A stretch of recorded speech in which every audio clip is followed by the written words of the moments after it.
Está no ar agora o Plantão Master Saúde. Nessa semana, vamos dizer assim, diferenciada, a semana de medidas restritivas, mas que a saúde sempre está em voga e principalmente num dia como hoje, um dia mais uma vez triste, em que a Paraíba bate o recorde de óbitos por Covid. Portanto, nós vamos ter 1 hora de programa, estamos ao vivo aqui pela TV Master, já agradecendo a todos que estão nos canais 20 e 520 da Claro, associado à NET.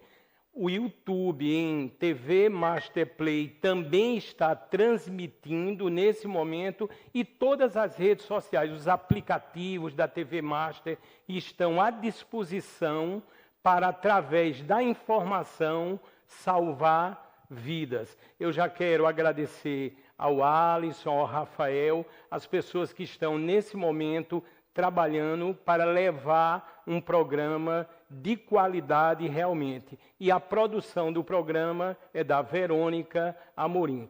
Eu queria, Alisson, por favor, que já se colocasse a primeira imagem aí que nós temos. Essa imagem, ela se refere justamente aos números de hoje aqui na Paraíba.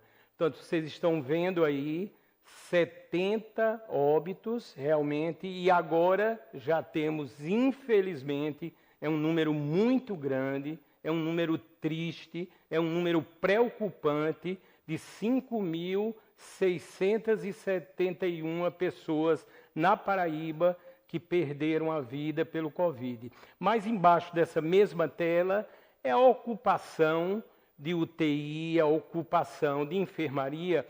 Quando a gente vê João Pessoa com uma ocupação de 93%, a gente só pode se preocupar em muito. Por quê? Eu passei a entender, depois que estou a apresentar um programa de saúde há 1 ano e 7 meses, que uma UTI Covid com 93% de ocupação é uma coisa gravíssima, porque a Covid é diferente de tudo que se possa imaginar. É como se fosse cada paciente um caso diferente, infelizmente. Vamos para a próxima tela, por favor. Aí nós vamos falar de uma esperança que são as vacinas. E esses números atualizados do dia de hoje se refere aqui à Paraíba. É o número total de doses aplicadas até agora, todos os telespectadores estão a observar, 451.061 doses, divididas entre a primeira dose e a segunda dose. O governo do estado, junto com a prefeitura, ele tem tipo uma meta inicial. Pode observar, acima da barra ali tem 1,3 milhão. Isso aí é mais ou menos a população na faixa etária de até 60 anos. Portanto, há uma intenção de se vacinar nessa faixa etária de forma prioritária, junto com os grupos de risco, e a partir daí que venhamos, se Deus quiser, a ter uma diminuição dos casos. Lembrando que tem a primeira dose e tem a segunda. Se for a Coronavac, entre 21 e, ideal mesmo, 28 dias. Se for a de Oxford, 90 dias, 3 meses. E hoje já ficamos sabendo que muitas pessoas que tomaram a primeira dose na Paraíba não apareceram na data prevista, vamos dizer assim, para tomar a segunda dose. E isso é motivo também de preocupação. Vamos à próxima tela, por favor. Essa tela aí eu acho bem interessante. Esse é um comparativo entre a primeira onda e a segunda onda. E nós notamos algumas mudanças sensíveis, vamos dizer assim. Eu quero também dizer e agradecer que esses números são exclusivos, eles foram enviados pelo Departamento de Computação e Inteligência Artificial da Universidade Federal da Paraíba, lá através do doutor Cássio da Nóbrega. Mulheres na primeira onda, as mulheres acometidas com a Covid, em torno de 44,4% e os homens 55,6%. A idade média na primeira onda era de 68, foi de 68,9 anos. Agora vamos ver a segunda onda. Aumenta o número de mulheres com Covid, 46,4%, e note que diminuiu um pouco o número de homens. Na Paraíba, isso, 53,6%. E a idade média também caiu um pouco para 68,6 anos. E isso se comprova porque nós temos um número maior de pessoas de menor idade, até abaixo de 40 anos, hoje, muitas vezes, internados em unidades de tratamento intensivo. A próxima imagem. Essa imagem aí, eu vou justamente alertar, e fiz por algumas vezes, quando das edições do programa Saúde Master, originalmente nas quartas-feiras, nós estamos aqui num plantão, né, numa edição, vamos dizer assim, especial. Note que interessante, e daqui a pouquinho eu já tenho aqui a médica ao meu lado, que nós vamos falar sobre esses fatores, sobre essas comorbidades em relação à Covid. Daqui a pouco vocês entenderão esse link com os números que estão a visualizar. Vejam que interessante. Diabéticos, a maior incidência na Paraíba em relação à Covid, pessoas internadas e que vieram a óbito, ainda são de diabéticos. Em segundo lugar, hipertensos. Terceiro lugar, os chamados cardíacos, cardiopatas. E eu queria uma atenção para essa mudança em relação à obesidade entre a primeira onda aqui na Paraíba e a segunda onda. Notem que o número ligado com obesidade, ele praticamente dobrou. Ele dobrou. Portanto, o que não era tão visto na primeira onda em relação a obesos com Covid que vieram a óbito, agora está sendo observado com a maior incidência. Portanto, notem o sal e o açúcar aí na história. Portanto, os médicos sempre dizem, se você nessa fase quiser se proteger um pouco mais, além das medidas básicas de proteção, corte o sal e corte o açúcar. E eu já vou começar perguntando sobre isso com a nossa entrevistada, que é a doutora Maria Enedina. Doutora, seja bem-vinda, a senhora está pela primeira vez no programa que hoje é uma edição especial do Plantão Saúde. Boa noite, Fábio. Boa noite a todos. Eu quero agradecer ao Fábio pelo convite, para o pessoal da TV Master. É um momento muito duro, muito difícil, e estar aqui é de grande responsabilidade, né? E tentar prestar o maior apoio, fazer com que eu possa ajudar a população, as pessoas de uma forma geral, nesse momento de crise que a gente vive da Covid-19. Doutora Maria Enedina, a senhora é pneumologista. E eu noto aqui, e foi um interesse muito grande, já agradeço em ter a senhora aqui ao vivo, aqui nos estúdios da TV Master, porque a senhora está, como a gente costuma dizer, de frente com a Covid e já está vacinada, não é isso, doutora? Já estou vacinada, Fábio. Eu tomei as 2 doses, né, como todos os médicos que estão lidando com a Covid, a vacina da Butantan, as 2 doses. Que é importante, todo mundo, quando começar o seu momento de vacinação, deve vacinar, tá?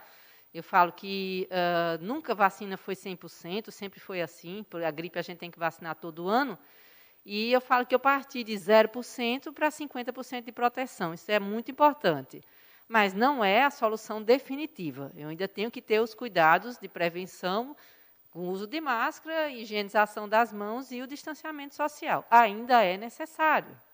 A doutora Maria Enedina, ela além de professora, isso me dá muito orgulho, doutora, porque assim, durante 27 anos eu ministrei aula e quando a gente vê, além de doutora, a senhora é professora da Faculdade de Medicina, Ciências Médicas da Paraíba, ali em Cabedelo, não é isso, Correto, doutora? correto. E também está à frente, ou seja, dos hospitais, tanto o universitário, o Lauro Vanderlei, o Hospital Municipal Santa Isabel e também, doutor, no Clementino também, no Clementino Fraga também. Ou seja, os pacientes habitualmente com Covid, por exemplo, que são deslocados, vamos supor, de uma UPA, geralmente encontram a doutora naquele atendimento, vamos dizer assim, inicial. E vem a primeira pergunta, doutora. Como a senhora está vendo esse momento? A senhora recebe os pacientes. Primeiro, a senhora está vendo um público de menor idade chegando com Covid. Qual é a gravidade, qual é a sensação, qual é a leitura que a senhora faz do momento Covid na Paraíba? Fábio, a gente tem essa sensação de uma maior gravidade agora em março. Não é tanto surpresa, a gente já esperava que isso pudesse vir a acontecer devido ao caminhar da situação, ao caminhar do vírus, que surgiriam novas cepas, isso a gente sabe, é uma situação natural dos vírus. A gente tem observado e se preocupou muito, até se entristeceu com essa queda da idade, né? Então, a gente tem visto no mês de março muitos pacientes internados, tanto em enfermaria como em UTI, entre 30 e 50 anos de idade, tá? Uma média aí, acho que dos 40 a 45 anos. Casos graves, gravíssimos e até, infelizmente, com óbitos nessa faixa etária, tá? Esses pacientes, alguns também têm fatores de risco. Alguns também são diabéticos, já jovens, mas são diabéticos, hipertensos, imunodeprimidos, obesidade, muita obesidade, tá? Mas é de assustar. Claro que a gente sempre fala, qualquer vida importa. Se um vozinho de 80 anos, um de 40 importa. Mas, assim, a gente tem uma visão diferente que o idoso realmente já é uma pessoa mais frágil, estaria mais suscetível, e se tivesse a doença, seria uma situação mais grave, por isso que a gente poupou nossos avós, avó e tudo mais. Agora, a doença está descendo a faixa etária e atingindo pessoas bastante jovens. Eu acho que todo mundo deve ter visto o caso recente de um jovem que faleceu com 27 anos de idade, né? Ele tinha fatores imunológicos, mas, mesmo assim, a idade choca. Doutora Maria Enedina, eu tenho uma visão hoje, já falei assim, com 1 ano e 7 meses, né, de programa Saúde Master, a gente vai, daqui a pouquinho, né, vai completar a edição número 100. Eu digo isso com muito orgulho, porque nós estamos, doutora, sempre levando a informação correta, a informação que salva vidas. Hoje eu fiquei sabendo, doutora, e a gente começa a se preocupar, e eu vou fazer uma linha de pensamento justamente com os telespectadores. Não é para criar pânico, obviamente que não, mas é para falar a verdade. O Estado, pensem, todos os hospitais do Estado, da Paraíba, em média, hoje, tem 500 UTIs Covid, 500 leitos de UTI Covid. Imagine que agora estão quase todos cheios. Imagine isso aí, eu estou falando só do Estado. Eu não estou citando aqui a parte de hospitais particulares. Houve ampliação, lógico, de leitos. A gente tem cerca de 500 leitos hoje na Paraíba ligados com hospitais do Estado. Quase todos com doentes ali em UTI na Covid. E uma coisa muito séria, doutora, isso são dados que eu tenho aqui, são informações, já foram muitas entrevistas, quase 200 profissionais que passaram pelo programa Saúde Master, muitos que estão agora dentro das UTIs, no que a gente chama de trabalho de frente com a Covid. Doutora, quando a gente vê uma UTI Covid e a gente sabe que geralmente mais da metade desses pacientes, imaginem quase 500 só no estado, mais da metade estão entubados agora. Doutora, sinceramente, assim, é uma coisa que a gente não imaginaria, eu acho que nem no pior filme, né? Na pior sensação, na pior imaginação, no pior pesadelo. Portanto, quando trazemos a informação correta, ela serve também de alerta para salvar vidas. E aí, doutora? Fábio, todos os serviços foram ampliados de uma forma geral, tanto no Estado como no município. Para você ter ideia, o Hospital Santa Isabel, que é do município de João Pessoa, referência, ele tem 70 leitos de UTI, é um número muito volumoso, né? E os particulares, e sim, tudo está sendo feito da maior possibilidade que se existir. Todas as capacidades médicas, as capacidades de exames, de medicamentos, estão sendo utilizadas. Mas é uma crise, é uma pandemia, então os números ficam grandes, os números ficam preocupantes, né? Mas tudo que é possível está sendo utilizado, a rede cresceu bastante e não se para de fazer melhorias e se acrescentar todo dia, toda semana, todo instante. Doutora Maria Enedina, se comenta muito hoje, e nós sabemos que em uma UTI Covid, aquele pessoal, me refiro ao corpo médico, enfermeiros, toda a área de saúde, geralmente tem que ser um pessoal muito especializado. E em todo o Brasil, a gente já vê uma falta desses profissionais e até já se fala em falta ou escassez de alguns medicamentos, como medicamentos para entubar um paciente. E aí, doutora? Olha, Fábio, a questão de médicos no mundo inteiro já era crítica mesmo antes da Covid, né? Não existe um número ainda ideal de médicos suficientes em nenhum país do mundo, tá certo?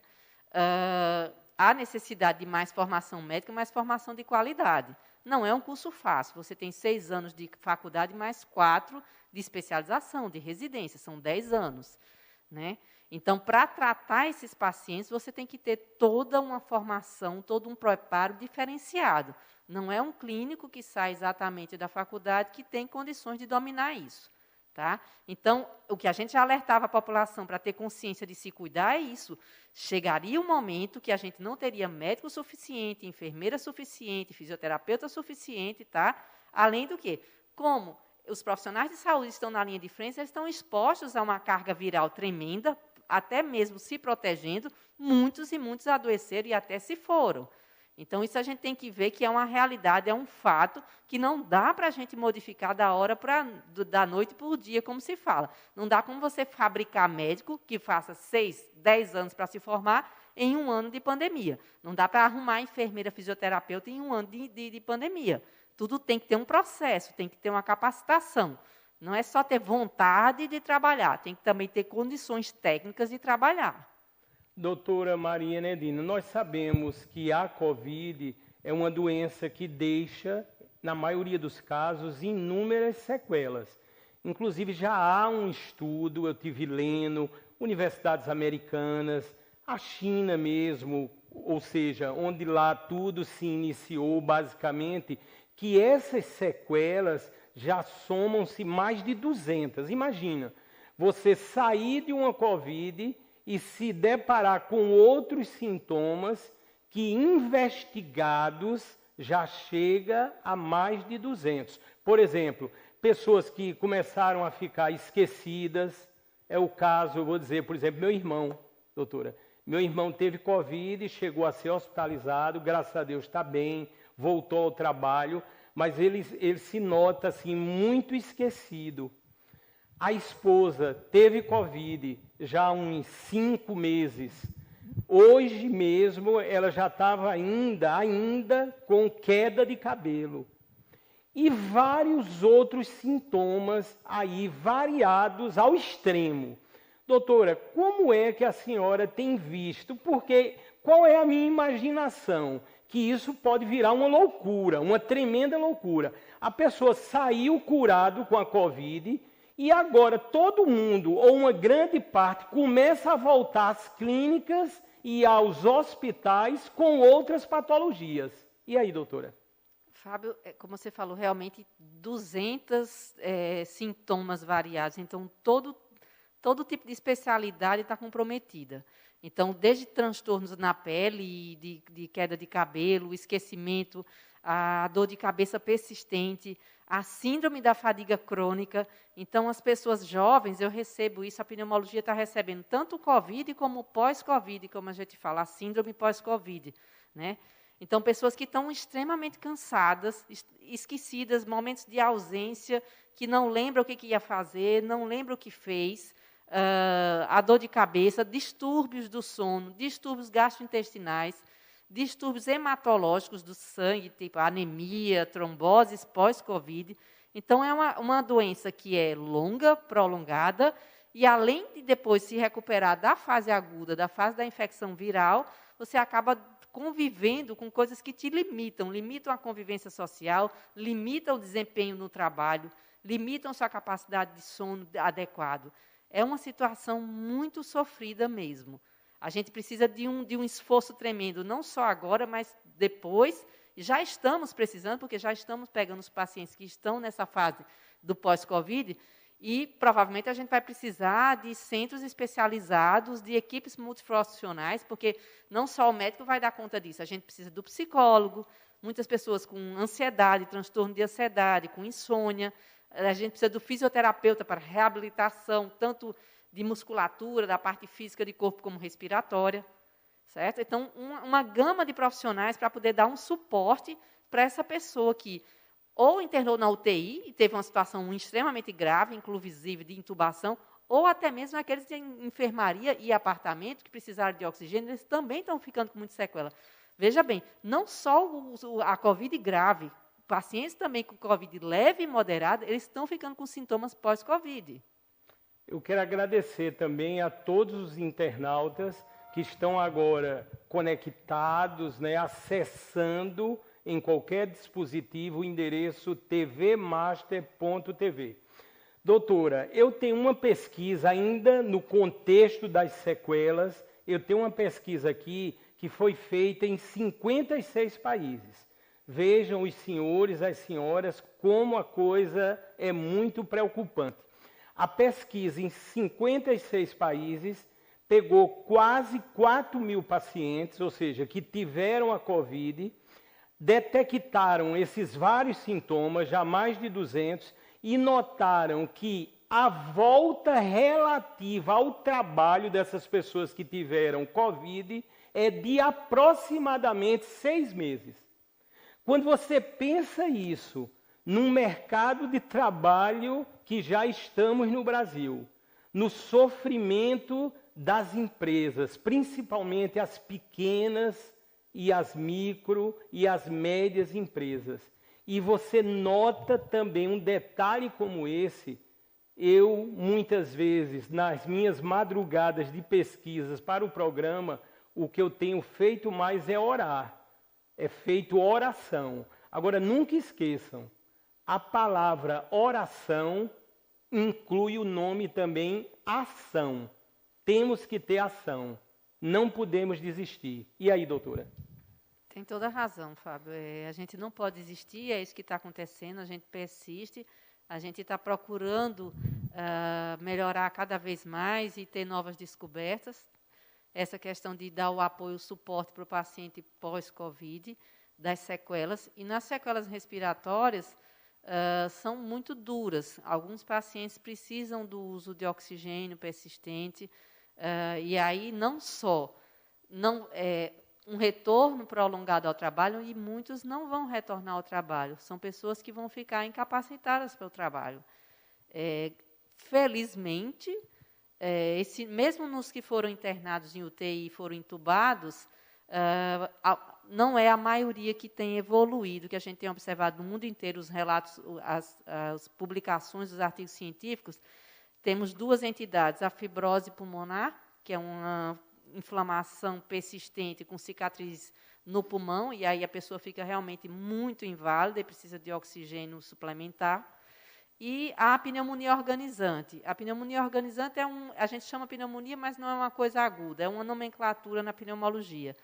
E ela parece que responde bem ao uso do corticoide, né? A pessoa fica como se fosse quem fumou, que tem um DPOC, mas tem tratamento, ele pode voltar ao trabalho com os cuidados, com o tratamento médico. Doutora, vamos falar um pouco, a senhora tocou nesse assunto, e é lógico, é interesse de várias pessoas sobre os tratamentos. Nós sabemos que a palavra protocolo, muito utilizada, varia a cada momento, a cada mês, a cada semana, e até uma curiosidade. Hoje, por exemplo, deixa eu me lembrar, porque é tanta gente doente, viu, doutora? Eu estou agora, uma tia que está no hospital em Natal, e tem uma concunhada, eu creio que é assim, eu não entendo muito dessas coisas, ligada à família que está no hospital Pedro I, está entubada. Ou seja, é uma questão tão complexa, mas o que é que se indica hoje a título de tratamento? Por exemplo, chegou um paciente para a senhora, está com Covid naquele estágio bem leve, bem inicial. Vamos imaginar que o tratamento pode ser em casa, em domicílio. O que é que a senhora diz para esse paciente? Fábio, não mudamos muita coisa, né? Algumas coisas já vêm do ano passado, 2020, a questão do uso do corticoide, a questão do uso do anticoagulante, dos antibióticos, do oxigênio. Então, elas foram sendo sedimentadas, tá? Até a data de hoje, a gente não tem um antiviral, nós não temos um medicamento que mate o vírus, tá? Nem tampouco que reduza a carga viral. O que reduz a carga viral é você não se expor tanto, é você usar máscara, então você recebe uma carga viral menor, tá? A vacina também é uma novidade, a gente não tinha o ano passado, estamos tendo, é nossa grande esperança. Temos vacinas iniciais e elas vão aparecer cada vez melhores, elas vão, uma que vai aparecendo nova vai suplantar os defeitos da anterior e melhorar a questão da proteção, tá? Então, o tratamento é individualizado. Quando você fala protocolo, para a gente parece que é uma coisa fechada, é uma receita de bolo. Tem que ser 2 xícaras, se for 2,5 xícaras, vai entornar. Cada caso é um caso. Você pega um paciente que não tem nenhuma comorbidade, então esse paciente tem uma grande tendência a se recuperar com facilidade em casa, ter uma grande superação. O que a gente percebe? A alimentação sempre foi orientada pelos médicos e profissionais da saúde, a questão da alimentação saudável, a alimentação fresca, para que o sistema imunológico tenha de onde tirar essas substâncias. A hidratação é muito importante, é um vírus que provoca muita desidratação, ele dá diarreia, ele dá febre, ele dá muita sudorese, então tem que ter muito cuidado com essa questão de não desidratar, tá? As medicações para a questão dos sintomas, se o nariz está ruim, tem medicação para a questão das queixas nasais, se está com febre, o remédio para febre, a dor, o remédio para a dor. Então, assim, essas questões de estudos, a gente tem 2 linhas de pesquisa. Você tem um estudo populacional, observacional, que você vai lá, serve mais para a prevalência. Você fala, olha, eu vou estudar aquela população e eu acho que o comprimido verde funciona super bem. Então, você levantou a hipótese e aí você vai partir para um estudo que prove a sua hipótese. Então, você tem que fazer um estudo randomizado, duplo cego controlado. Ou seja, tem que pegar uma população que não usou aquele comprimido verde e a outra população que usou, e eu tenho que fazer todos os estudos, todas as dosagens médicas, os questionários clínicos, os exames, para falar. Na população que tomou, ela teve uma resposta diferente, ela respondeu diferente. Porque a própria Covid, a gente já sabe, isso é fato, isso já está documentado, mais do que documentado, que 80% das pessoas, graças a Deus, vão evoluir bem. Vão evoluir de uma forma que fica em casa, se recupera em casa, não precisa de internação, não precisa de oxigênio. Tá? Então, é individualizado. Não temos uma medicação que funcione e a pessoa não vai evoluir mal. Ainda não existe. Tá? Um detalhe interessante, é uma informação positiva, né? A gente sempre foi aqui apolítico, ou seja, não somos, doutora, e eu sempre disse, desde a primeira edição do Saúde Master, há 1 ano e 7 meses, não somos nem de direita nem de esquerda, somos pela ciência e pela vida. E a gente vai continuar com esse lema, se Deus quiser, durante todas as edições de saúde. E eu quero falar agora diretamente para o ministro, que é um paraibano agora, o ministro da Saúde, o Marcelo Queiroga. Eu olhei um dado muito interessante que chegou agora. Eu queria dizer para os senhores, as senhoras, a partir do momento que você passa a ser de uma área, né, que eu estou inserido, vamos dizer assim, da saúde, você começa a ter muitas informações. E essa aqui é muito legal. A partir do momento que ele assumiu como ministro, vamos dizer assim, já houve uma mudança sensível no número de vacinados diários no Brasil. No ministro anterior, vinha em torno de 300 mil doses dia. E hoje atingimos quase 800 mil. Eu creio que isso já é um novo direcionamento, né? A gente tem que entender dessa forma. A partir do momento que você vê um ministro que ele já indica a usar máscara, eu já comecei a gostar. Portanto, ele sendo ainda mais um paraibano, nós estamos ainda mais orgulhosos. Portanto, atingimos hoje, veja mesmo, depois do ministro novo da Saúde, o paraibano, nós já praticamente dobramos o número de vacinados por dia. Por isso que já foi dito, acho que foi ele próprio que disse, que vamos chegar a 1 milhão por dia. E agora eu estou vendo que vamos chegar mesmo. E aí, doutora?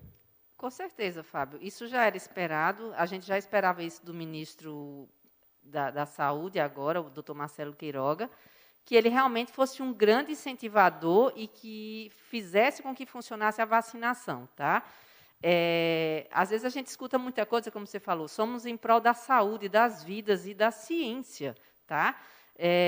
Então, a gente não está num país tão ruim. A gente fala a nossa realidade, mas o mundo inteiro está em crise, Fábio.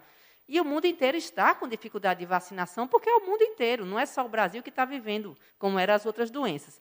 Então, o Brasil tem uma velocidade boa de vacina, não estamos maravilhosos, mas também não estamos ruins. Quantos países você conhece que está produzindo vacina no seu próprio país? Nós estamos produzindo 2, e provavelmente vamos partir para mais. Então, a vacina é a nossa grande esperança, todo mundo sabe disso, para outras e outras doenças. Nós vamos evoluir, o mundo vai evoluir. Você viu a Inglaterra agora recentemente. Justamente. Praticamente zerou a mortalidade. Em 28 e 29, eles não tiveram óbitos. Tá? O que a Inglaterra fez? Um tremendo lockdown, eles fizeram uma negociação com o pessoal antes do Natal. Olha, vamos fechar violentamente, vai ser duro, e a gente vai ver o resultado para ver como é que vocês vão poder ter sua ceia de Natal. E aí acabaram relaxando um pouco mais. Mas, em seguida, também, eles começaram, no final do ano passado, a vacinação bem rápida. Então, isso, todos os lugares, a gente está vendo que deve ser consequência realmente da vacinação. A gente vai ter uma redução da transmissibilidade, redução do adoecimento e redução da gravidade da Covid com as pessoas vacinadas. Essa é a nossa grande expectativa, né, grande aposta, e vamos investir e vai conseguir que o Brasil supere tão logo. Infelizmente, março e abril são meses terríveis. Isso já era previsto, todos os médicos que você conhecer já estavam prevendo isso desde o ano passado. A gente vem de uma fase de grande relaxamento, que foi eleições, festas de Natal, Ano Novo, Carnaval. As pessoas falam, eu estou fazendo a ceia de Natal da minha família. 3 famílias de 3 casas numa casa só. Então, isso não indica proteção, isso não indicava que você não pudesse pegar do seu cunhado, da sua cunhada. E foi o que aconteceu. Então, a gente está vivenciando, infelizmente, essa transmissão agora dessas situações. Mas vamos passar, vamos superar e investir. A vacinação está evoluindo bastante em João Pessoa, na Paraíba. A Paraíba está indo muito bem com a vacinação. A gente já baixou bastante a faixa etária, né? Daqui a pouco já estamos quase entrando nos grupos de fatores de risco. Tá? Meus pacientes já têm chegado em mim, porque, como eu faço doença respiratória, são fatores de risco, para solicitar um encaminhamento para, quando chegar o momento deles, fazer a vacinação. Quero lembrar a todos que nós estamos aqui ao vivo na TV Master, nesse Plantão Master. Nós vamos ter essas edições no plantão tratando de saúde hoje, obviamente, terça-feira, amanhã, quarta-feira, e na quinta-feira também. Nesse horário de 20 horas, 8 da noite, até às 9 horas.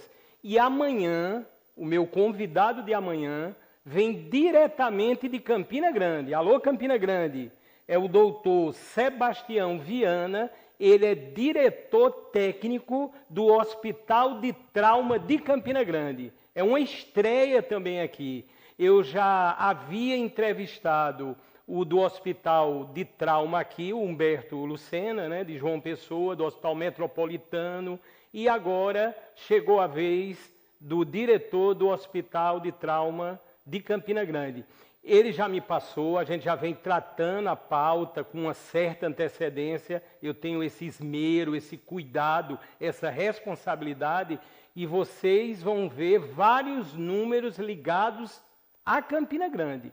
Criou-se uma certa polêmica lá. É lógico que aqui a gente não vai entrar em polêmica, mas nós vamos saber realmente dos números. Qual a ocupação real dos leitos em Campina Grande? Campina Grande é uma cidade que demasiadamente tem acidentes com motociclistas. Eu não sei se vocês estão lembrados, eu acho que não, faz muito tempo. Eu sou lá de Campina Grande, mas eu acho que foi uma das primeiras cidades no país que liberou, que autorizou, que legalizou o mototáxi. Não estou dizendo aqui que eu sou contra, não. Mas vocês vão notar que o índice de acidente lá, que já é grandioso com motos, né, com motociclista, imagine isso unido com esse momento Covid.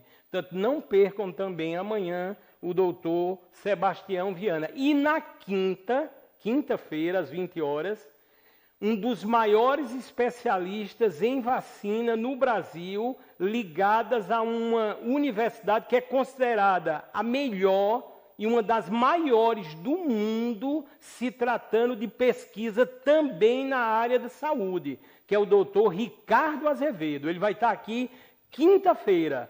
Ele é pós-doutorado na Johns Hopkins, uma das maiores universidades do mundo. Ele vai trazer números, olha o que eu vou dizer, vocês vão constatar quinta. Ele vai trazer números aqui que ninguém tem ainda sobre vacina. Você vai ter esses números depois do programa, quinta-feira, você vai encontrar na internet. Mas, por enquanto, não vai encontrar. Ele já me passou. Eu vou só, vamos dizer, dar uma luz aí, estimular ainda mais. Nós já temos, e ele vai divulgar, os primeiros números da formação de anticorpos das pessoas que já foram vacinadas. Isso é muito interessante, isso é uma coisa que tem que ser observada. A vacina, como a Coronavac, a de Oxford, são vacinas emergenciais. Portanto, grandes atrações, quarta-feira e quinta-feira. Doutora, vamos falar nesse contexto ainda, está se falando muito na melatonina. Será que ela ajuda? Como é que se pode obter? Eu me refiro na ajuda ligada com a proteção do pulmão. E aí, evidentemente, uma proteção maior ao Covid. E aí, doutora? Fábio, só um parênteses, Pois não. Parabenizar você. Realmente, o Fábio tem muito esmero na elaboração do programa. Faz uma semana que a gente está conversando, Verdade, debatendo doutora. os assuntos. É muito bom isso. Doutora, aí... eu sempre peço desculpa que eu aperreio. Os médicos estão acostumados. Eu tenho uma dificuldade para dormir. Eu já dormia tarde. Aí, assim, eu também, assim, tive a oportunidade de formar amigos. Por exemplo, eu considero a senhora, a partir de agora, uma amiga. Sim, sim. Por quê? A gente conversou muito. Eu sei, doutora, que às vezes eu acho que até em alguns horários, às vezes eu penso que 1h, 2 da manhã são horários legais para conversar. E eu vejo que a classe médica, essa classe médica, eu estou falando de todos, a enfermeira, todo o corpo médico clínico. Esse pessoal, eles são os grandes vitoriosos. É um negócio incrível, porque eu fico vendo, doutor, eu fico percebendo, eu fico imaginando, eu fico pensando. A senhora fica o dia todinho ali atendendo o paciente, não é fácil, é um desgaste, é uma loucura. Aí ainda está Fábio César lá de noite perguntando coisa. Doutora, muito obrigado. Eu que agradeço, Fábio. Não, mas a gente está à disposição, porque é o nosso papel tentar ajudar, colaborar, não só o atendimento, mas o esclarecimento da população. Quando a gente é professor, a gente tem essa questão da educação também, né? Então, a população precisa ouvir da gente como proceder, como se proteger, quais medicamentos que são adequados ou não. A melatonina é um hormônio que é produzido por uma glândula que está lá no centro do cérebro, chamada pineal. Ele é responsável para alertar a gente, falar, olha, escureceu, está na hora de dormir. E aí, quando eu vou dormir, eu tenho uma série de hormônios que vão ser reduzidos e uma série de hormônios que vão ser aumentados, para que eu tenha funcionamentos distintos de alguns órgãos e outros passem a repousar. Então, a melatonina é naturalmente produzida pelo nosso organismo, pela essa glândula. Tá? Há muitos anos e anos, acho que já há algumas décadas, desde 1990, esse grupo aí da USP de São Paulo, é um grupo de biomédicos, farmacêuticos, bioquímicos, eles estudam a melatonina de uma forma geral. Sempre tem um grupo que tenta trazer um papel anti-inflamatório da melatonina em todas as doenças. Não é de se estranhar que fosse tentar a parte anti-inflamatória dela na COVID. Não tem estudos, eu não li até hoje estudo em seres humanos ainda. Tá? Esses estudos que estão citando são estudos de laboratório, são estudos de cobaias, animais, tentando fazer com que a melatonina... Porque, assim, a cascata de inflamação da COVID ela é muito ampla, é muito complexa. Não é só uma linha, não é só uma trilha. Tem várias e várias trilhas, tá certo? Então, a melatonina poderia ser uma participante no bloqueio de entrada do vírus na célula, nos alvéolos, que são, no macrófago, são células que estão dentro dos alvéolos, no compartimento do pulmão. Mas não parece ter essa situação. Tá? Até pessoas repõem a melatonina, pessoal que gosta de ter uma vida mais fitness, mais saudável, melhorar a qualidade do sono. Os estudos mostram que o corpo não tem a capacidade de absorver essa melatonina que você dá a mais. A quantidade de melatonina que a gente precisa para funcionar, para fazer o papel dela, é mínima. Então, as pessoas usam 4 miligramas de melatonina para dormir. Na verdade, é o que a gente chama de efeito placebo.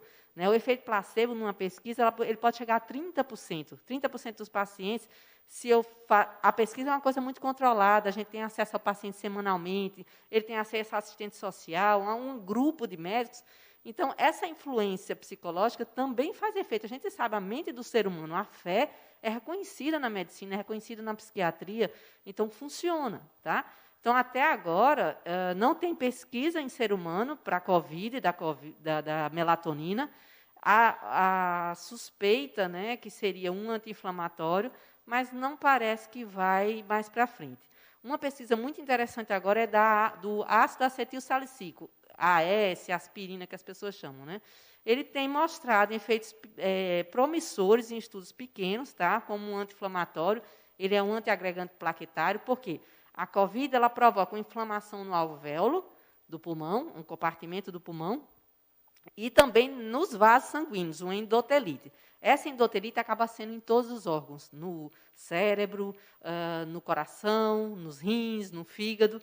Tá? Então, talvez o AS agisse como um anti-inflamatório. Então, como o corticoide está comprovado que ele tem seu efeito nos pacientes que têm falta de ar, que estão com oxigênio baixo, que precisam de internação, suplementação de oxigênio, esses pacientes precisam do corticoide.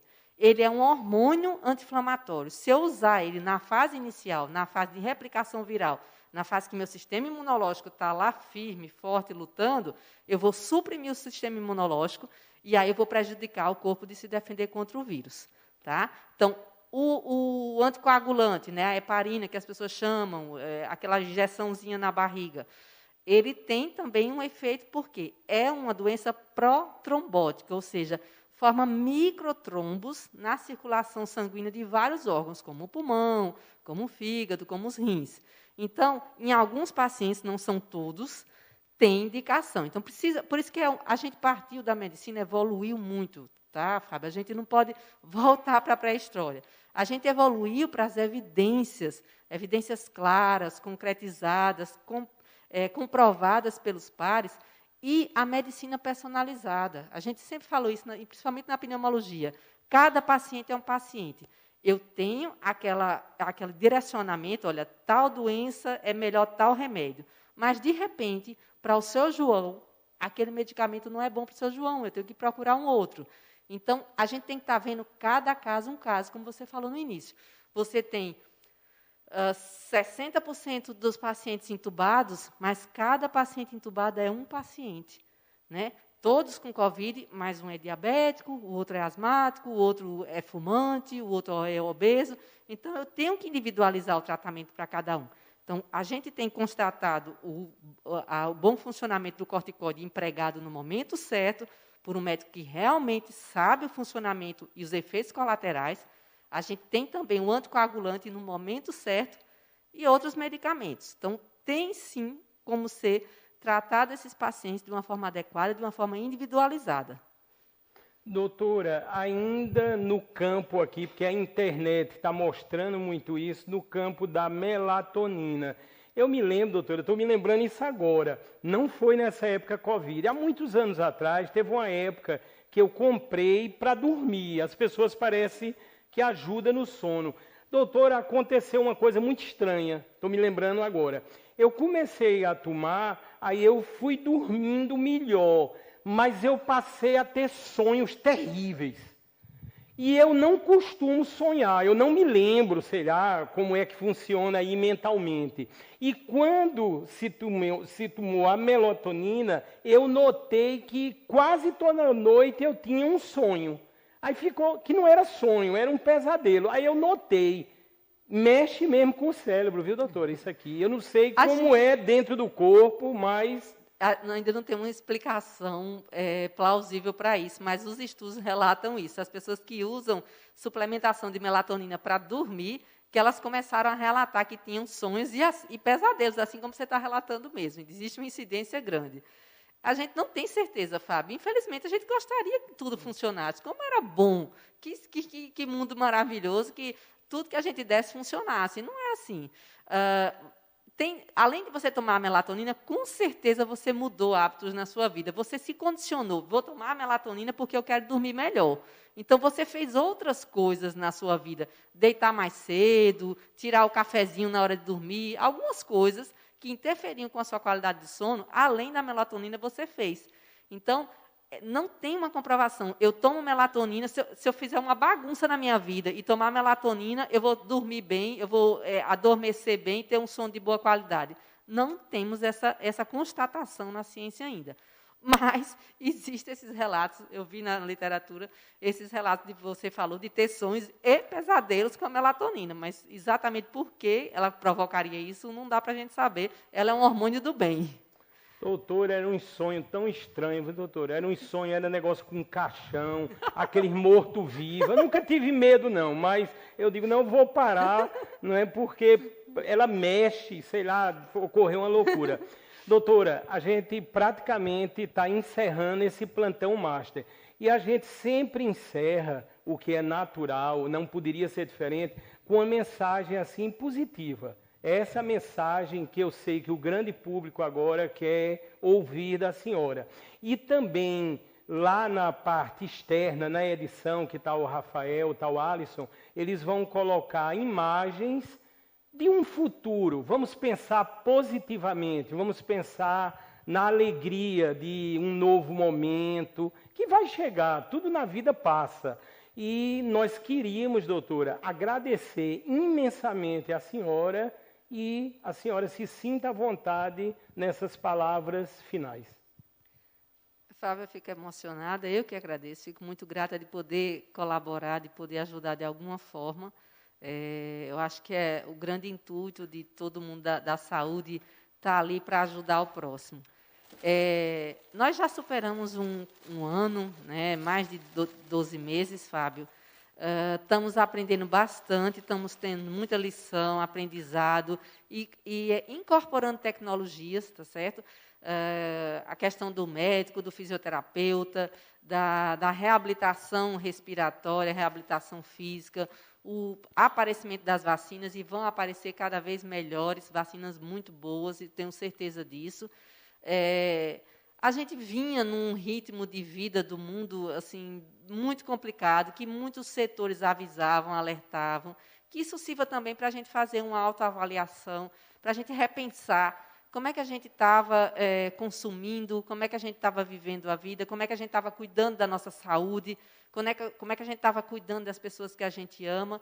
Então, é todo repensar, reavaliar e mudar para melhor, e fazer boas escolhas, e ver onde que a gente poderia corrigir, onde que a gente estava prejudicando o ambiente, prejudicando a gente, prejudicando a nossa família, e mudar certas condutas para que não venham outras coisas, para que o ar que a gente respire melhore. Existe uma campanha da Sociedade Americana do Tórax, de Doenças Respiratórias, e da Europeia, e da Sociedade Brasileira de Pneumologia, desde 2019.